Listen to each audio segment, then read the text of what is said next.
गोले दर्पण के परावर्तन पृष्ठ की वृत्ताकार सीमा रेखा का व्यास कहलाता है। व्यास कहलाता है गोले दर्पण का द्वारक। गोले दर्पण का द्वारक कहलाता है व्यास। गोले दर्पण का द्वारक कहलाता है व्यास। दांत विशेषज्ञ किस दर्पण का उपयोग मरीजों के दांतों का बड़ा प्रतिबिंब देखने के लिए करते हैं? तो दांत विशेषज्ञ किस दर्पण का प्रयोग मरीजों के दांतों का बड़ा प्रतिबिंब देखने के लिए करते हैं? किसका करते हैं? तो अवतल दर्पण का करते हैं। किसका करते हैं? अवतल दर्पण कहते हैं। किसका कहते हैं? अवतल दर्पण का प्रयोग करते हैं।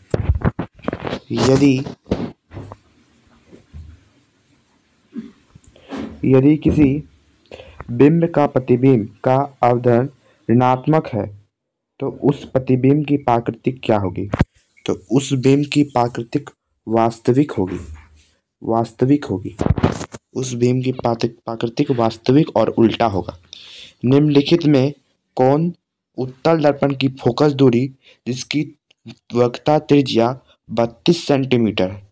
इसकी वक्रता त्रिज्या 32 सेंटीमीटर है। तो सीधा है तो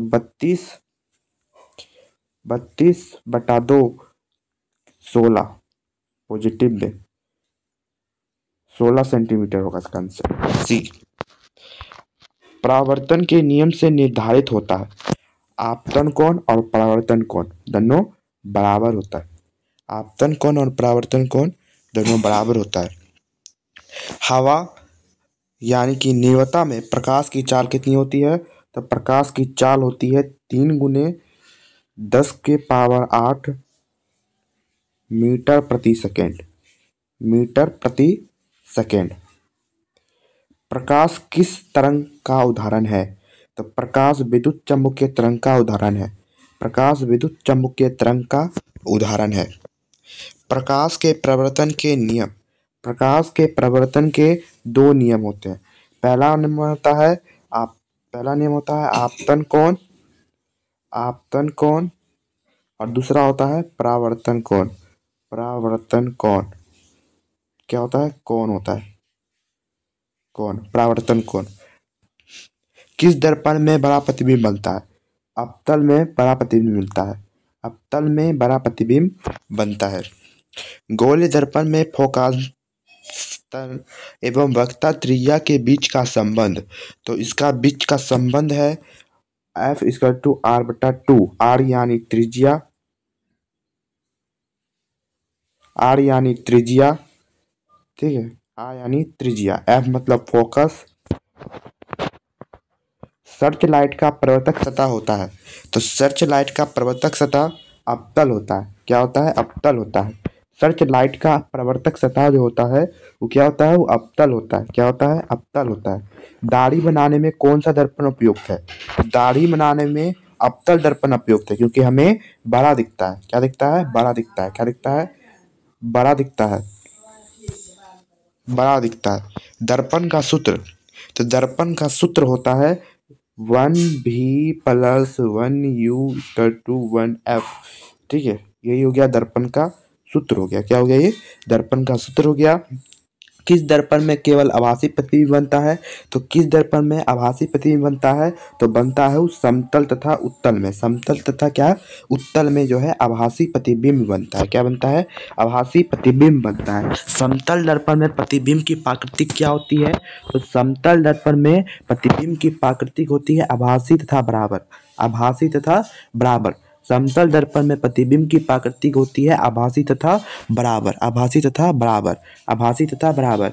गोल दर्पण की फोकस दूरी उसकी त्रिज्या की कितनी होती है? आधी होती है। कितनी होती है? आधी होती है। फोकस दूरी वक्रता त्रिज्या की आधी होती है गोल दर्पण में। गोल दर्पण की। अब है किस वस्तु का अर्धवृत्त काल्पनिक प्रतिबिंब बनता है? तो किस वस्तु का काल्पनिक प्रतिबिंब बनता है? तो बनता है अवतल दर्पण का। किसका बनता है? अवतल दर्पण का। किसका बनता है? अवतल दर्पण का बनता है। एक उत्तल दर्पण में बना प्रतिबिंब कैसा होता है? एक उत्तल दर्पण में बना प्रतिबिंब कैसा होता है? तो एक उत्तल दर्पण में बना प्रतिबिंब होता है काल्पनिक और हर्षित। काल्पनिक और हर्षित होता है। काल्पनिक और हर्षित होता है। हर्षित होता है। ईटा है। ईटा कैसा है? तो अपारदर्शी है जिससे ना प्रकाश जा सकता है, रुक जाते जाते वहां रुक जाता है। ईटा, ये ईटा है, इससे प्रकाश पार नहीं जा सकता है। क्या जा सकता है? प्रकाश पार नहीं जा सकता है। यही अगर शीशा होता, शीशा से प्रकाश पार जा सकता है, शीशा से प्रकाश पार जा सकता है। हमारी आँखों से जो देख सकती है वो वस्तु होती है, वो वस्तु होती है दीप्त या प्रदीप्त, दीप्त या प्रदीप्त, दीप्त या प्रदीप्त, जिससे हम लोग हमारी वस्तु देख सकते हैं। ठीक है, यानी कि आँख, आँख से हम अगर किसी वस्तु को देख रहे हैं तो ज्ञान तो उसमें प्रकाश होगा, या प्रकाश उस पर पड़ रहा है तो कैसा होगा? वो दीप्त या प्रदीप्त होगा।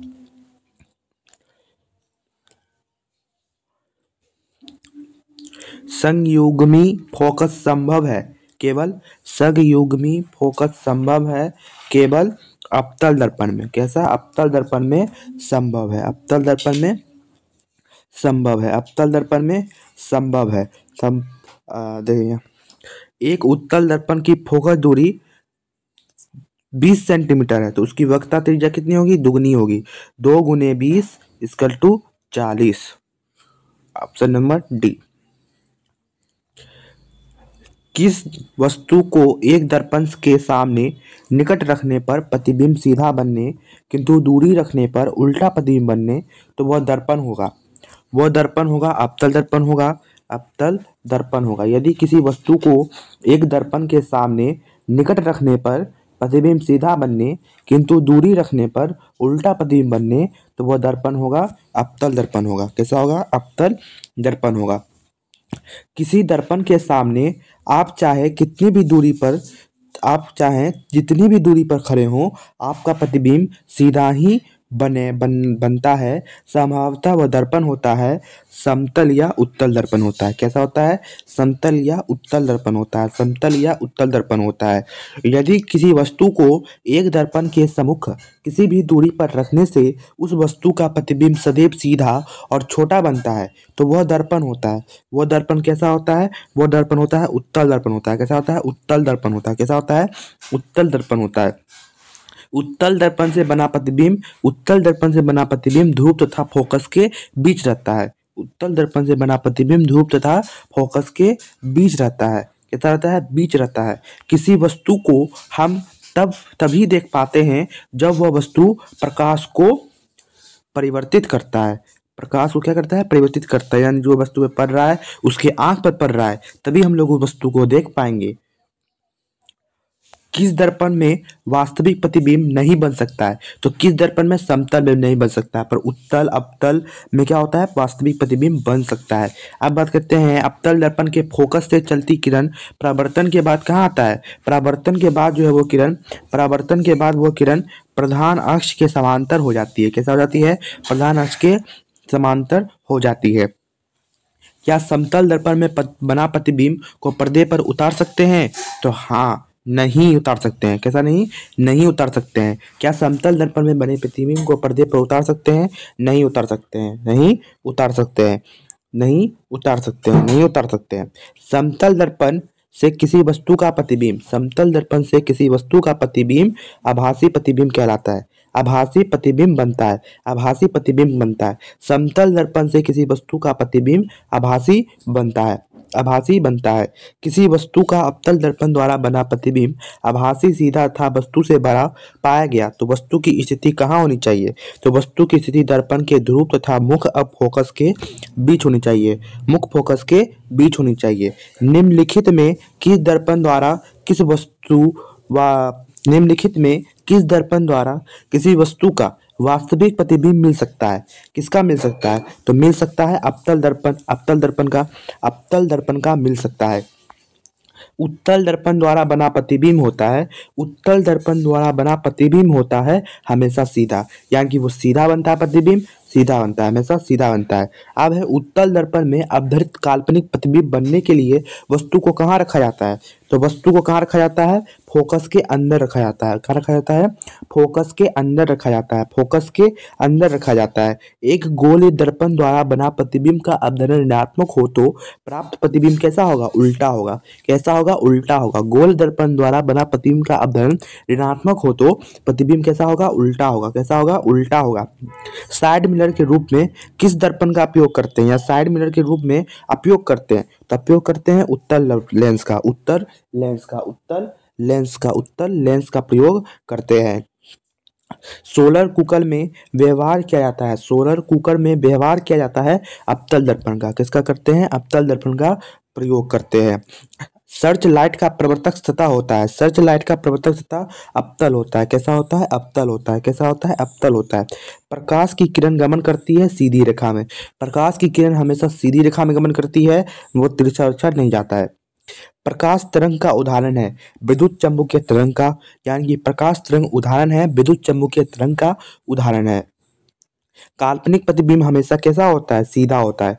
काल्पनिक प्रतिबिंब हमेशा सीधा होता है। काल्पनिक प्रतिबिंब हमेशा सीधा होता है। समतल दर्पण में बना प्रतिबिंब का अपधरण होता है एक एक के बराबर होता है। एक के बराबर होता है। एक के बराबर होता है। एक के बराबर होता है। उत्तल दर्पण में प्रवर्तक सतह पर लंबवत किरण फोकस पर उत्तल दर्पण में प्रवर्तक सतह लंबवत गिरती किरणें फोकस पर अपसारित हो जाती हैं। अपसारित होती लगती है। होते लगते हैं। ठीक है। अब है गोल दर्पण में प्रवर्तन के नियम का पालन। गोल दर्पण में प्रवर्तन के नियम का पालन होता है। कैसा होता है? होता है। कैसा होता है? होता है। गोल दर्पण में दूरी को सदा किसके समकक्ष मापते हैं? तो गोल दर्पण में दूरी को सदा किस पे सापेक्ष मापते हैं? तो मापते हैं ध्रुव के। ध्रुव के सापेक्ष हम लोग गोल दर्पण में दूरी को सदा किसके सापेक्ष मापते हैं? तो ध्रुव के मापते हैं। ध्रुव के सहायता से। अब है अनंत पर स्थित किसी बिंब का प्रतिबिंब अवतल दर्पण के फोकस पर बनता है तो उसका अपधरण क्या होगा? तो उसका अपधरण m इक्वल टू 0 होगा। m इक्वल टू 0 होगा। अब है मोटर गाड़ी के चालक के सामने लगा रहता है उत्तल दर्पण। कैसा लगा रहता है? उत्तल दर्पण लगा रहता है। अब बात करते हैं किस किस अवतल दर्पण द्वारा किसी अवतल दर्पण द्वारा आभासी यानी कि काल्पनिक सीधा और अपधरित प्रतिबिंब तब बनता है जब वस्तु प्रतिबिंब की स्थिति होती है दर्पण और ध्रुव के और उसके फोकस के बीच। उसके फोकस के बीच हो। उसके फोकस के बीच हो। अब है एक अवतल दर्पण में वस्तु प्रतिबिंब की स्थिति फोकस और ध्रुव के बीच हो तो प्राप्त प्रतिबिंब होगा। तो प्राप्त प्रतिबिंब जो होगा वो होगा आभासी और काल्पनिक और बड़ा होगा। कैसा होगा? आभासी, काल्पनिक और बड़ा होगा। अवतल दर्पण की फोकस दूरी उसकी वक्रता त्रिज्या की कितनी होती है? आधी होती है। कितनी होती है?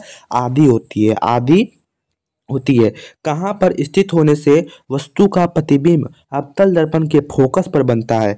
तो बनता है वो अनंत पर। किस पर? अनंत पर। किस पर? अनंत पर।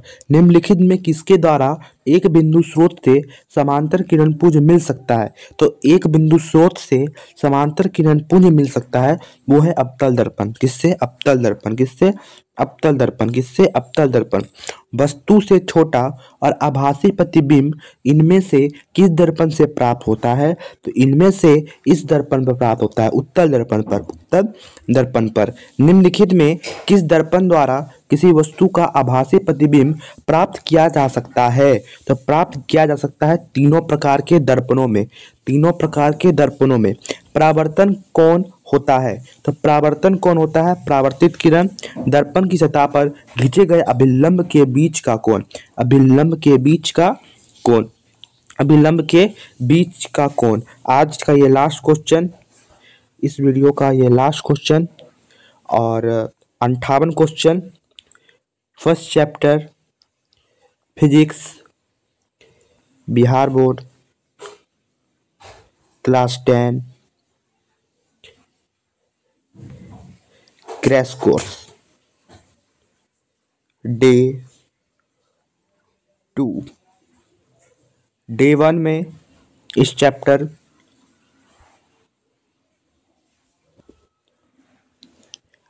डे 1 फिजिक्स में पूरा एक चैप्टर, फर्स्ट चैप्टर फिजिक्स का पूरा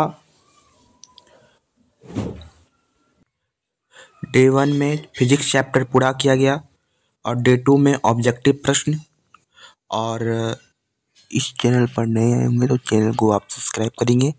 और इस चैनल का नाम है double life update education channel, जिसके माध्यम से आपको सब्जेक्टिव प्रश्न भी कराए जाएंगे। इसकी बेफिक्र रहें, इस चैप्टर के जितने भी सब्जेक्टिव प्रश्न हैं उसका भी उत्तर सहित क्वेश्चन आपको कराया जाएगा। ऑब्जेक्टिव प्रश्न भी कराए गए हैं और इसके जस्ट वीडियो जो आएगा अब सब्जेक्टिव प्रश्न पर आएगा और पहला चैप्टर फिजिक्स का कंप्लीट हो जाएगा, जो कि 2 दिन के अंदर ही कंप्लीट हो गया। चैप्टर का कवर, चैप्टर पूरा जानकारी के सहित डे 1 वीडियो में बताया गया है। ये डे 2 वीडियो है, सब्सक्राइब करें।